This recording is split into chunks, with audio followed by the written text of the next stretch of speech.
Assalamualaikum warahmatullahi wabarakatuh. Alhamdulillahirabbil alamin. Segala puji bagi Allah, selawat kepada Rasulullah sallallahu alaihi wasallam.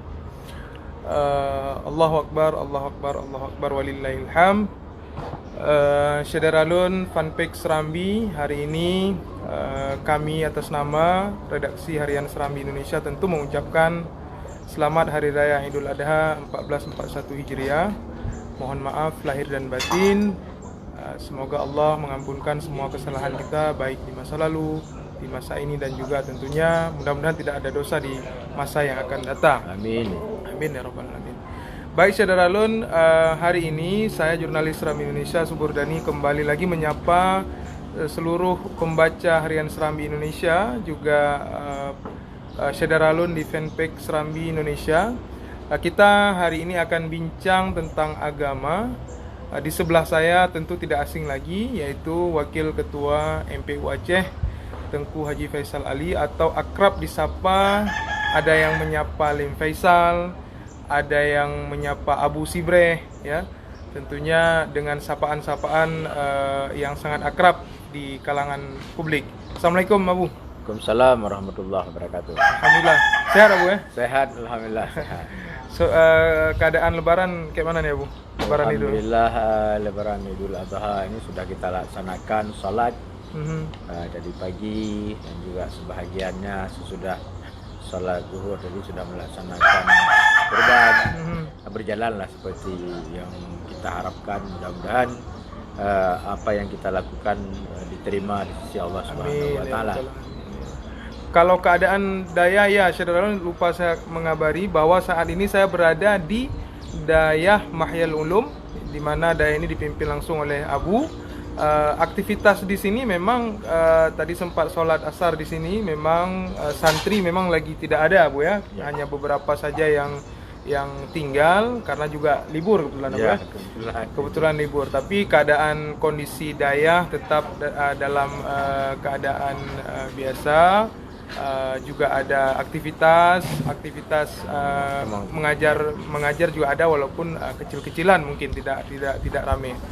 Nah, baik Syederalun, hari ini kita khusus datang ke sini, kita akan bincang tentang agama, di mana momentum hari ini momentum Hari Raya Idul Adha, dan kita mengambil tema berkurban itu adalah momentum membersihkan jiwa. Dan ini sebenarnya tagline ini sangat sering kita dengar, apalagi hampir semua khatib mungkin hari ini menyampaikan hal yang sama di mimbar masjid mungkin ya. Tapi barangkali kita sedang khutbah ataupun teringat kuih lebaran, ya, teringat siapa yang sudah datang, apalagi saat ini mungkin kita sedang menerapkan protokol kesehatan. Barangkali setelah selesai rukun 2 khutbah dari khatib, kita mungkin memilih langsung pulang dan sebagainya kan. Serambi melalui fanpage-nya ingin mengingatkan kembali kita tentang momentum berkurban ini. Maka dengan itu insya Allah kita akan mendengar tausiah singkat dari Abu, bagaimana sejarah disyariatkan pertama dan sebagainya. Silakan Abu. Baik, pemirsa dimanapun teman-teman yang sedang melaksanakan yaitu Hari Raya Idul Adha, mudah-mudahan semua kita diberikan kesempatan kesehatan oleh Allah Subhanahu wa taala. Amin. Dan bagi siapapun yang melaksanakan ibadah kurban di tahun ini, mudah-mudahan diterima amal ibadah kurban itu oleh Allah Subhanahu wa taala. Amin ya rabbal alamin. Terkait dengan pembicaraan yang berkaitan dengan masalah kurban, tentunya bagi kita sebagai umat Islam tidak asing lagi mendengar banyak sekali sejarah-sejarah, pelajaran-pelajaran yang terkait dengan pelaksanaan kurban ini. Kalau kita merujuk kepada ayat Allah, yaitu Bismillahirrahmanirrahim, Inna a'tainakal kautsar fasholli lirabbika wanhar. Yaitu Allah telah memberikan nikmat yang cukup besar kepadamu. Maka dua hal sebagai bentuk kesyukuran kita di dalam ayat ini, Allah menuntutkan kepada kita fasholli lirabbika. Yang pertama itu salat, itu bagi Tuhan engkau.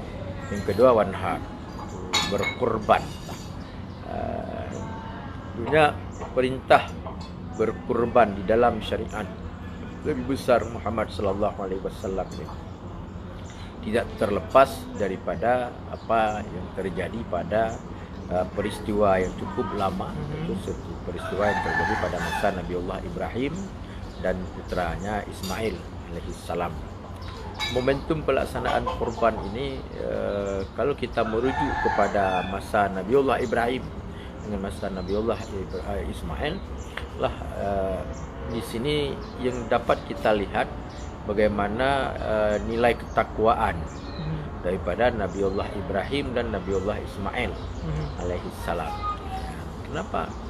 Karena bentuk ketakaruban untuk mendekatkan diri daripada Nabiullah Ibrahim dan Nabiullah Ismail ini kepada Allah Subhanahu wa taala pada awal-awalnya itu bukan hanya karena harta, tapi jiwa raga mereka itu betul-betul mereka itu mentasarufkannya kepada Allah Subhanahu wa taala. Ini bentuk keikhlasan tingkat tinggi ini. Bentuk keikhlasan tingkat tinggi sehingga Allah mencoba Ibrahim dan Ismail alaihi salam. Coba bayangkan bahwa Nabiullah Ibrahim ini sudah lama sekali beliau tidak punya keturunan. Tidak punya keturunan, tidak punya apa-apa. Sudah dalam usia lanjut, usia yang sangat lanjut. Kedua-duanya sudah akhir, sudah tua. Yang Nabi Ibrahim sudah tua, yang Hajar juga sudah tua. Tapi karena pengabdian kedua-duanya kepada Allah Subhanahu wa taala, sehingga tercantumlah, terungkaplah, ya Allah, apapun yang Engkau berikan, apapun yang Engkau minta, maka saya akan mengorbankan. Jangankan ini, jangankan apapun, harta, jiwa kami akan kami korbankan. Andai kata pun anak, terbesarnya, andai kata pun kami punya keturunan, maka keturunan itu juga akan kami tasarufkan kepada apa yang Allah perintahkan. Artinya itu pernah diungkapkan oleh Nabiullah Ibrahim. Jadi berdasarkan inilah, makanya Allah Subhanahu wa taala melihat keikhlasan Ibrahim ini. Pertama, beliau kasih Ibrahim itu anak dalam usia yang sangat tua, tapi beliau kasih anak. Sesudah Allah anugerahkan anak itu, Allah tuntutkan apa yang pernah terucap dulu, bahwa Ibrahim ini akan mengorbankan seluruh jiwa raganya, jangankan harta, anak-anaknya, untuk jalan Allah. Maka Allah coba Ibrahim ini apa? Inilah bentuk keikhlasan tadi yang kita sebutkan dalam pengorbanan Nabiullah Ibrahim itu. Dan anaknya juga nggak ada masalah. Nabiullah Ismail pun juga menerima dengan ikhlas, karena itu adalah ketentuan Allah yang luar biasa. Jadi momentum pelaksanaan kurban ini tadi yang diharapkan itu adalah bentuk keikhlasan kita kepada Allah Subhanahu wa taala dalam hal mengorbankan harta kita dalam bentuk itu berkorban. Ada hikmah lain yang kita lihat di sini. Hikmah lain apa yang kita lihat, bahwa kenapa kurban ini mesti kepada yaitu jenis-jenis binatang tertentu. Kenapa jenis-jenis binatang yang dikurbankan? Ini melandaskan kenapa? Agar manusia yang pada hari ini melakukan kurban itu kan menghilangkan nyawa haiwan, menghilangkan nyawa binatang, menghilangkan nyawa kambing, menghilangkan nyawa kibas, kebiri, kambing, lembu, kan, kerbau lah. Kalau di Arab sana ada unta lagi. Ini bentuk-bentuk menghilangkan ini sebagai kekuatan bagi kita, agar juga kita manusia ini punya sifat.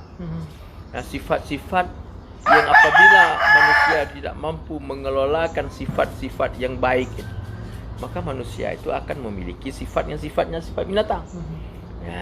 Makanya dengan berkorban ini, orang yang melakukan ibadah kurban, orang yang menikmati hasil ibadah kurban, bagaimana kita menanamkan kesempatan momentum ini, menanamkan yang namanya sifat-sifat kebinatangan itu sesuai dengan kita berkurban untuk hari ini. Jadi ini hal yang harus kita camkan bersama-sama. Kalau kita selama ini kadang-kadang berperilaku seperti perilaku yang tidak semestinya, misalnya kita tidak tahu mana yang hak kita. Kita mana tidak tahu mana yang hak kita, tidak tahu mana yang hak orang. kita tidak tahu apa yang boleh kita lakukan, kita nggak tahu apa yang orang lakukan. Ya. Kan? Ini sifat-sifat yang memang tidak mestinya kita lakukan. Maka dengan momentum kurban ini, maka sifat ini harus kita hilangkan. Jadi itulah kira-kira bahwa semangat berkurban itu semangat di mana kita menghilangkan semua sifat-sifat yang tidak baik di dalam tubuh kita. Ini momentum kurban ini agar kita kurbankan pada hari ini, seiring kita menikmati daging kurban dan juga kita memakan mengorbankan harta kita sebagiannya. Juga rasa keikhlasan ya. Penting itu rasa keikhlasan. Bagaimana rasa keikhlasan itu tercermin itulah tadi dari Nabiullah Ibrahim dan Nabiullah Ismail, yang mereka betul-betul ikhlas mengorbankan jiwa raganya untuk Allah Subhanahu wa taala. Dan ini yang harus kita tanamkan dari kurban yang kita laksanakan pada hari ini. Keikhlasan itulah yang akan mendatangkan bahwa Nabi Allah Ibrahim seakan-akan mengingatkan kita, saya ikhlas kepada Allah mengorbankan jiwa raga dan anak saya.